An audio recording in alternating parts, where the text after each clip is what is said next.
Are y'all still awake? Sort of late. It's like 10:30. I mean, I was just watching that show with my husband, the abducted show, something about the parents and the predator. Have y'all seen that? It's crazy talk. Crazy talk.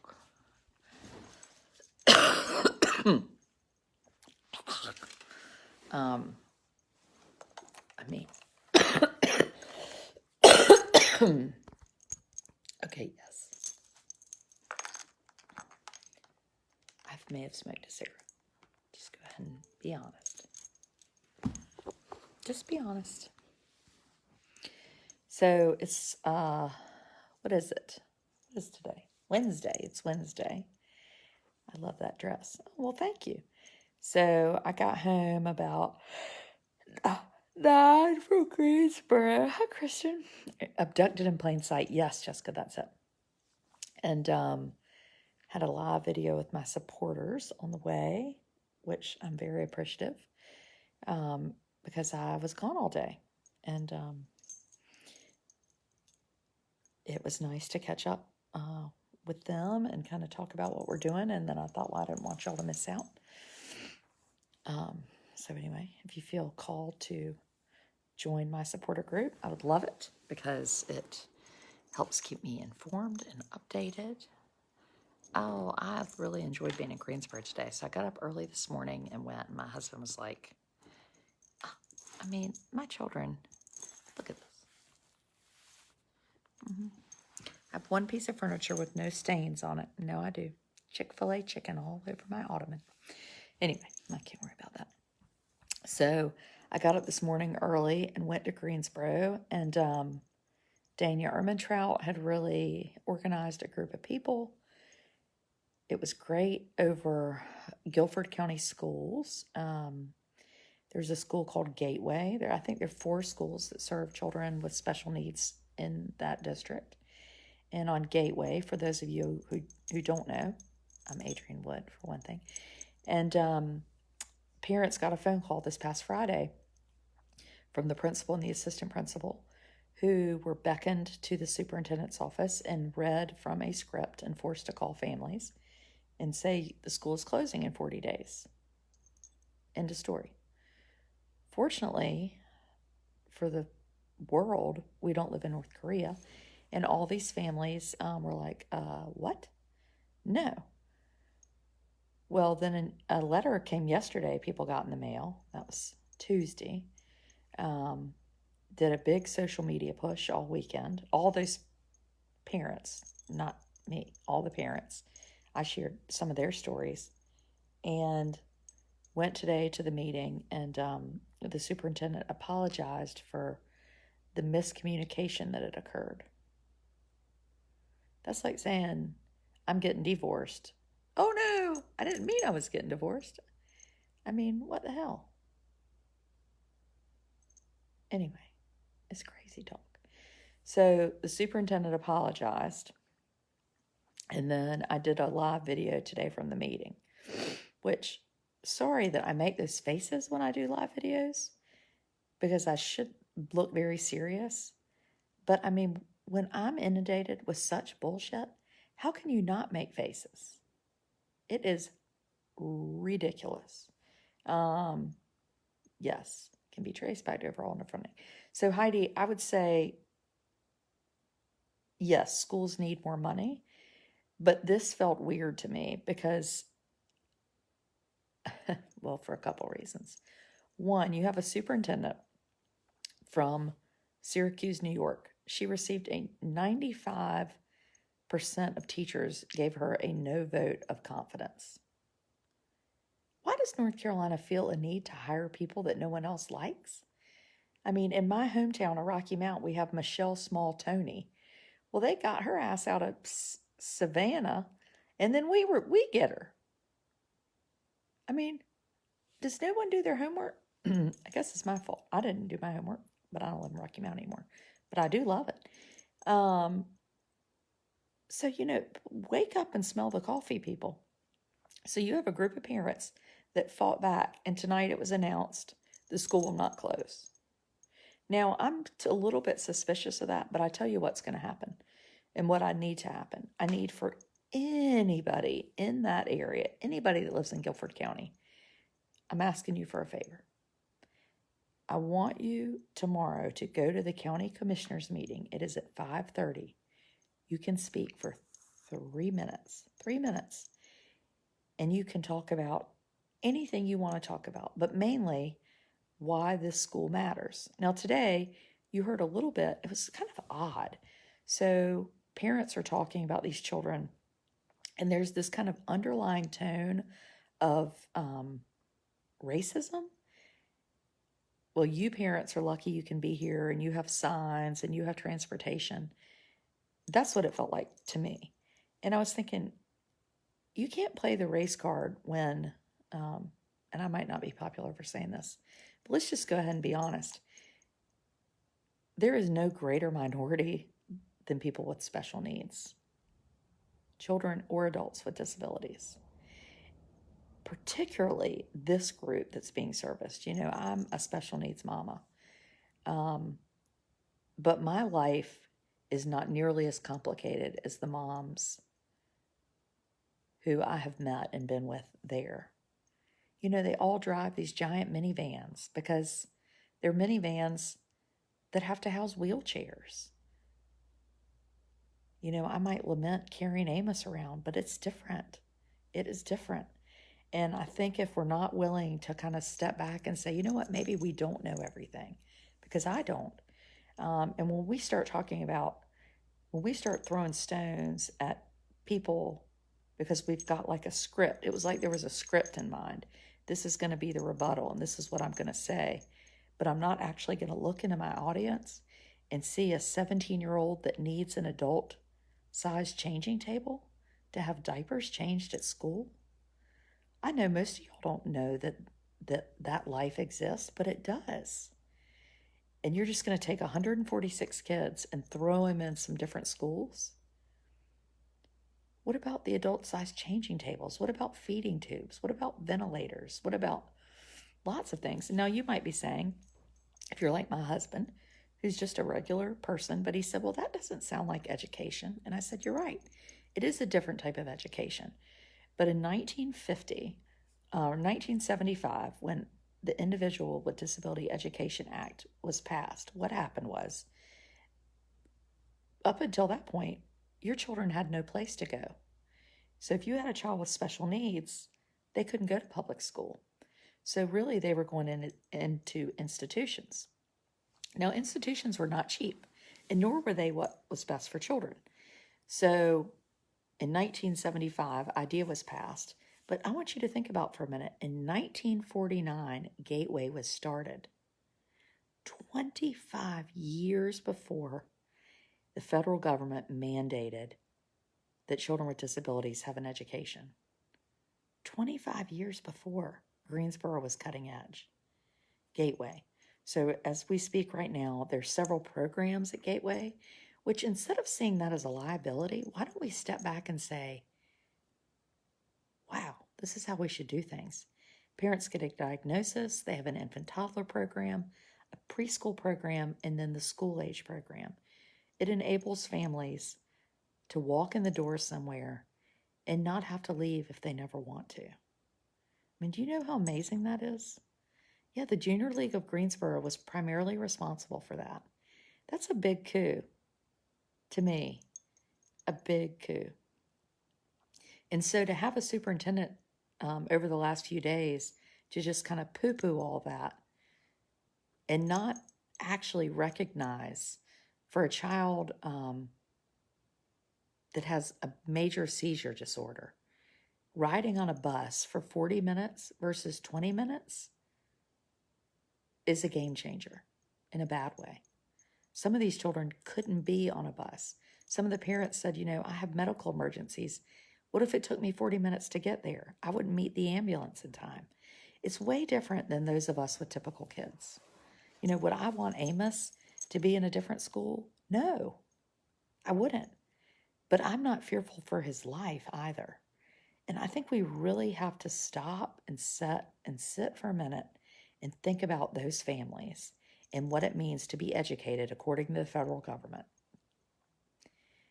And Greensboro has an opportunity to just do a wonderful job and say, you know what? We're going to step up and we're going to do what Greensboro has always done. We're going to go above and beyond educating these children. And their education, it might be different. Maybe they're not taking math EOGs, but I had mothers say to me today, like, she learned to walk at school. We never knew she would be able to walk. He can feed himself. We all love our children. And my first 3 children are, pretty pain in the ass, but they're pretty typical, right? Then I have Amos. And even Amos, I was telling my husband and I were talking tonight, and yesterday we were on a bike ride, and my son was riding Amos on the back of the little thing, and he stopped the bike, and he let go of it for a minute, and it fell over. And Amos was fine, but it scared him. Well, Amos said, no bike, something, and he kept wanting to push the bike over. And I was like, only we knew, because we know Amos, and we got home, Amos he was pissed at the bike, because, that's what happens.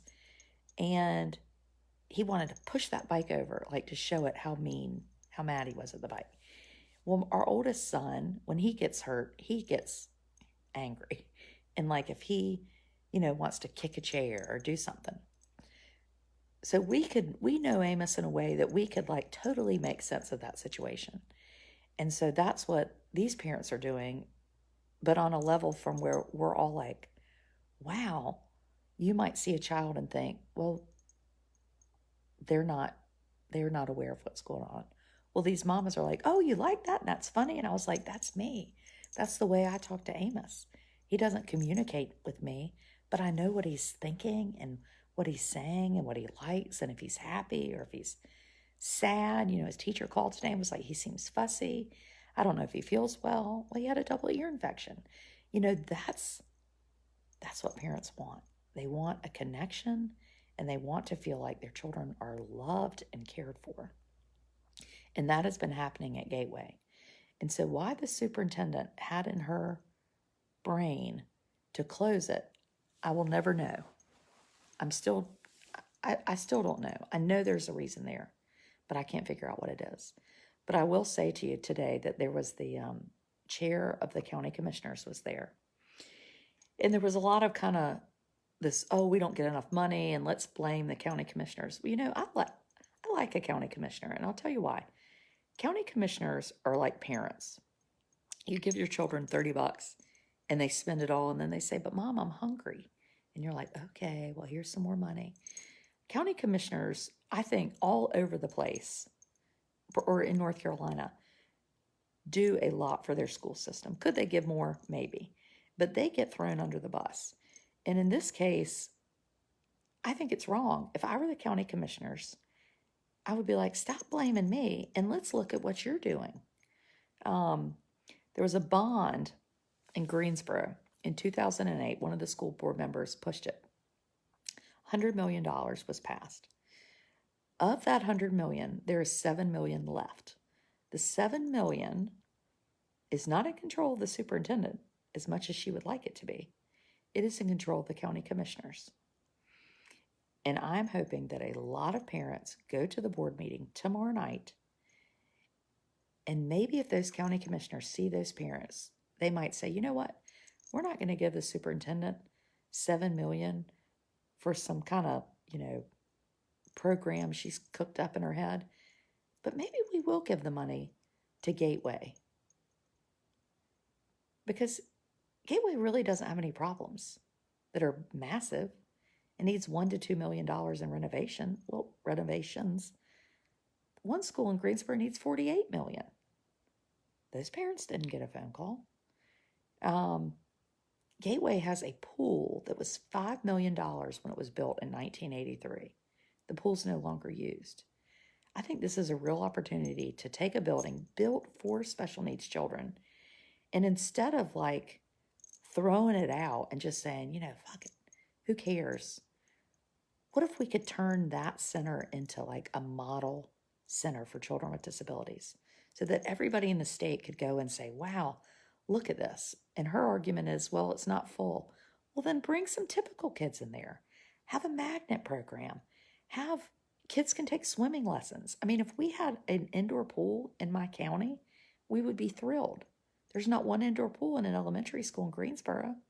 There are 126 schools total.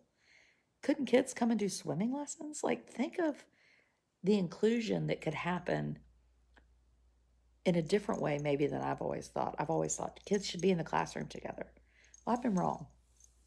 I have been wrong, and I get it. I admit it. It rarely happens. No, just kidding. But I've been wrong because I see these families who said, we like this school. And I've heard from students who have graduated that said, if I had been in a regular public school, they would have just thrown me in band and said, oh, she's in band.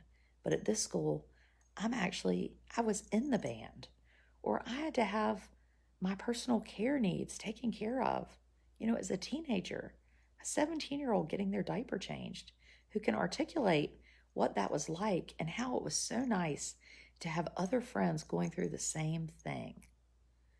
That's really important. It's something that had never occurred to me. And maybe I should be embarrassed that I didn't know that, but I didn't know it. And I'm telling y'all because I bet a lot of you didn't know it too. And if you did, then good. Then you can go out and start talking like me. It's really, really important. It's really important. And I don't know, there are these CTE academies. The superintendent has gotten in her head that she wants to set up 7 CTEs, like career technical education, which I'm not against that at all, obviously. That would be dumb.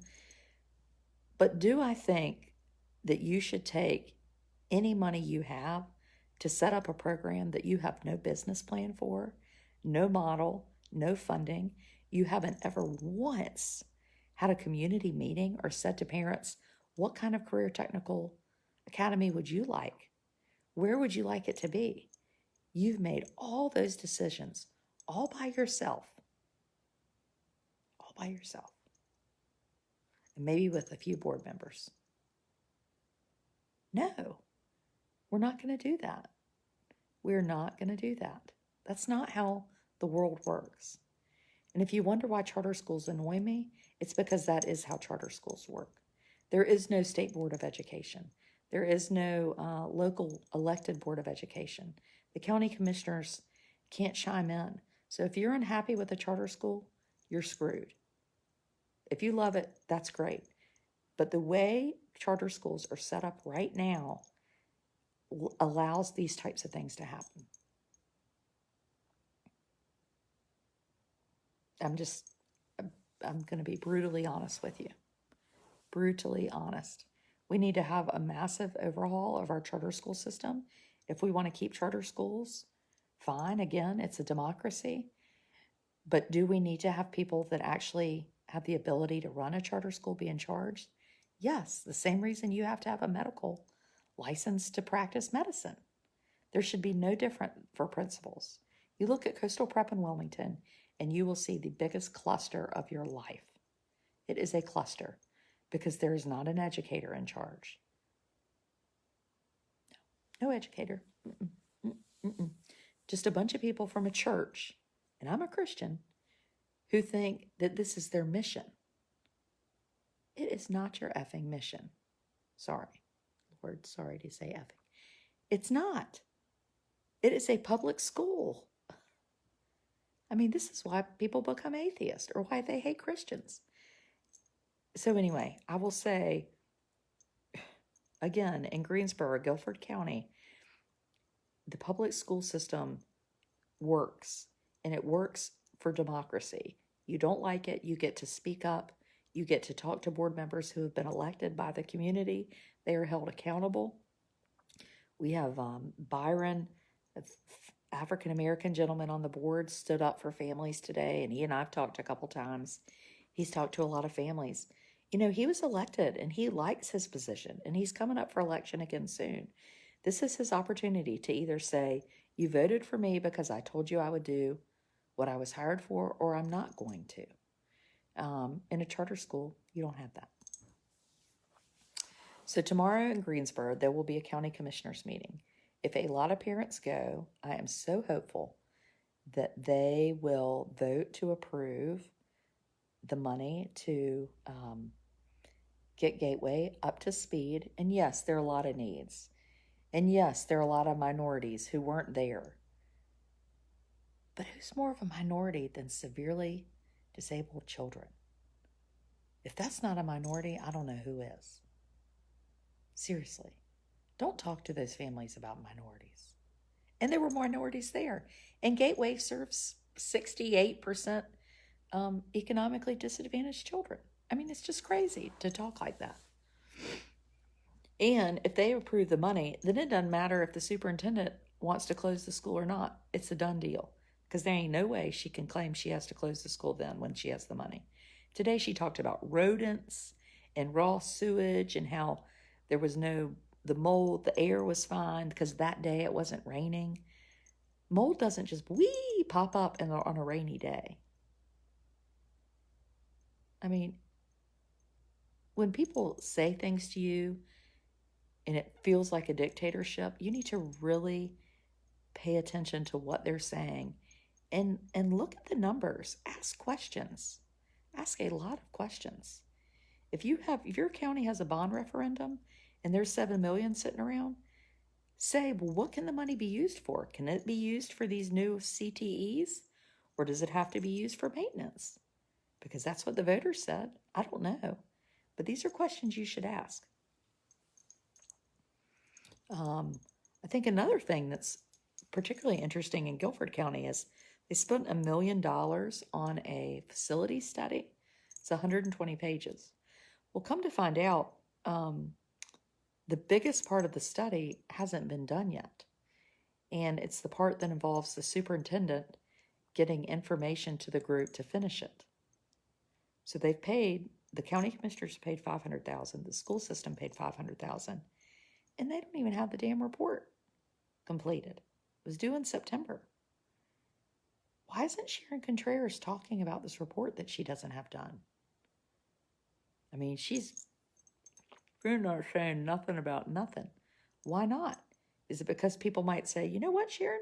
Why don't you have the report done? We paid for it. Ask questions, people. Ask questions. And if you're anywhere near Guilford County, and if I didn't think my family would kill me, I would go back up for that meeting tomorrow night. But you know what? There are plenty of families that had signs. They had their children there. I hope the Junior League will go and speak regarding the history. I really think your voice matters. If there's one thing I've learned this year, and this year is only like 3 months in, is that, gosh, our voices matter. It's so awesome to live in a place, in a country, or in a state where your voice really does matter. I think we think, oh, well, we just like to complain about it, but we're not going to do anything. It matters. Holy shit, it matters. People are listening. They are listening. People don't go into politics. I mean, some do because they just, are narcissists. But most people go into politics. My friend Jen Mangrum today was doing career day. And she's going to be our next superintendent, North Carolina superintendent. She's running against Mark Johnson. And she will win because she is brilliant and experienced and cares. And so she was doing a career day for first grade, and she said, I'm so nervous. I'm supposed to be a politician. And I was like, I think we all in our head, when we think politician, we're just like, ugh. But I was like, no, politicians are helpers. They're good. They're helpers. Politicians are helpers. Or they should be. The good ones are. The good ones are, I think. So anyway. Ooh. Hold on. Let me just get this box. I got this present today in the mail. And I started opening it. And then I started realizing it might be. My house is so quiet. Hold on. Let me bring it in here. So I get this box of stuff, and whenever I get a box of something, I'm always sort of half worried it's somebody from West Virginia trying to blow me up. So I like peeked in there and I was like, oh God, well, I'm safe. It's not from them. But guess what it is? Speaking of politicians, all I get from Mark Johnson's crowd are like mean emails accusing me of doxing. But look what I get from I use my teeth to open this. Look what I got. Or actually, look what Amos got. It makes me so happy. Jen Mangrum, North Carolina Superintendent. Is that not awesome? All out for public education. I mean, I'm just so proud of these shirts. So thank you, Jen Mangrum, for sending us a box of shirts, and for my supporters, people that fund my travels to Greensboro and to other places.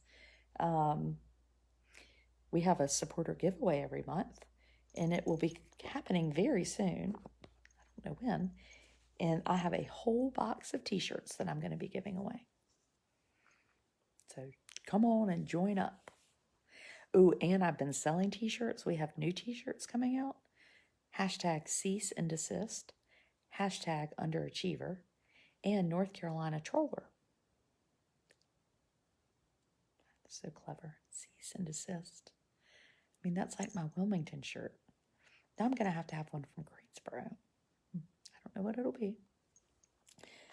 Anyway, look forward to seeing y'all May 1st. The teacher march, just heard Pitt County closed.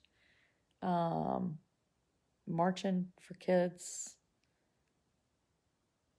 especially ones that are maybe at Gateway. I want to be a supporter. Oh, good. Sign up. The link's in the whatever, the top of the video. Oh, Nash Rocky Mount? Nash Rocky Mount Prep School closed? Really? Can supporters order those now? Well, they will be able to when Adrian gets it together. Oh, yes. And we also have piss and vinegar and toad. Yes. Yes, supporters get all of them. Keep the gateway open. Shirt. Oh, I know. I want a gateway shirt. I saw some really good ones today. They had a gator, because gator is their, not decoy, what is it called? I mean, this is why I'm 44. I can't think. Piss and vinegar. Oh my God, y'all aren't ordering shirts right now. We'll do that this weekend. Mary's working on it. Supporters get first orders, and everybody should have already gotten theirs. Normal people don't get to order them yet. Mascot. Oh God, thank you, Allison. A gator is a mascot. Then it had a wheelchair, and then it had like 2 children playing. It's really cool.